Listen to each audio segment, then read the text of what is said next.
د نبی صلی الله علیه وسلم سنت لا چې څوک فتنه وي الله دا منافق دی، منافق څه معنی دا کافر دی. نو مر سخت خبره وکړه. جد ابن قیس په نامه یو شړیو رسول الله ورته ویلي وېزه چې تبوک له څنګه را یری بیا خلک زیر پوښتنه اجنه چې مانه زیناونه ته ونیش فتنه کې به ورځيګا. د سیرت درشونه کې دا ویل شي دي چې کله رسول الله صلی الله علیه وسلم بیعت کوو دنه یسر وخرکو چا ورته ویل ولې ګرځي یو په ورکه دی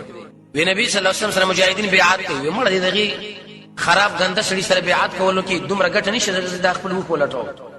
دا ورګ غنده سړي خراب رسول الله ویلي اې دې شروع خواله سړي ډېر بد سړي دی هغه انسان چې د صالح علیه السلام کې وجلې و دا ډېر بد خلک دي. نو آیات دلیل لپاره چې د نبی سنت نه څوک فتنه وي الله دا کافر دی ایمان نه کنګال دي. اوس څومره د خلک تیز احتیاج سره روان دي یره دې سنت نه ګوره د ملک فتنې جوړيږي او دا کار کوي څو وخت به بیان چې دا سنت دی اخر. ومنهم بعض دي منافقان من هغه څوک یقول شوي اجازه کمالا ذلی مال اجازه کو فتنه کې ما شو الا خبردار فتنه دي پر فتنو کې الله وسقطو پریوتري فتنه من کفر فتنه من ګناه فتنه من عذاب فتنه من جهاد نور سکیدل یقینا جهنم ګرون کړي بل کافرین کافرون لرا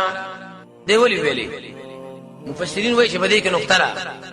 چې څوک د نبی طریقه څوک د نبی سنت د نبی امر اغه له عنوان د فتنې ورکی بازار ایمان نه کنګال له رسول الله فرمایي انسان مرشي خبرو کې تر قیامت الله ور نه خپي پیدا فتنې چې د ملک د خلکو راوړي جنجال له مصیبت له فلان له قناعت پر عوام ورکنه داوام چې صاحب سے اقتدا کې تکبیر کې الله اکبر کې خدا قناعت ورکه چې دا سنت د نبی دی خیر دې کې دا عمل چا مانسه کې وکي ځکه دا جهیز کار دی عزت کې مو دروا